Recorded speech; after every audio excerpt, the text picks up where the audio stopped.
Hi friends, good morning. আজকে আমি আপনাদেরকে দেখাবো রেড লেটুস। দেখুন, এখানে কিছু গ্রিন লেটুসও আছে। এখানে চাষ করা হয়েছে রেড লেটুস। এদের সম্বন্ধে একটু বলছি। এদেরকে প্রথমে 17th সেঞ্চুরিতে খুঁজে পাওয়া যায় আমেরিকাতে। এদেরকে পুষ্টিগুণের জন্য এদেরকে স্যালাডের সাথে খাওয়া হয়। এদের চাষ করতে 15 থেকে 25 ডিগ্রি সেন্টিমিটার তাপমাত্রা দরকার হয়। এদের হাইট হয় 55 থেকে 65 সেন্টিমিটারের মতো। এরা ফ্যাটকে কমাতে সাহায্য করে।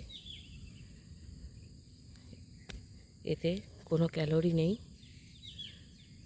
এবং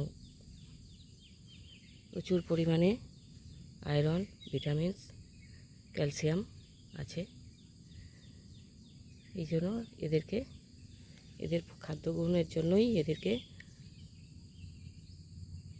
এত মর্যাদা দেওয়া হয়েছে এবং এদেরকে একটা অনেক মূল্যবান ভেজিটেবল হিসাবে দেখানো হয় এবং এগুলি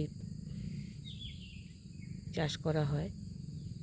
তবে গ্রিন লেটুসের থেকে রেড লেটুসের খাদ্যগুণ, পুষ্টিগুণ অনেক বেশি। Thank you. ভিডিওটা ভালো লাগলে অবশ্যই একটা লাইক, শেয়ার, কমেন্ট করবেন।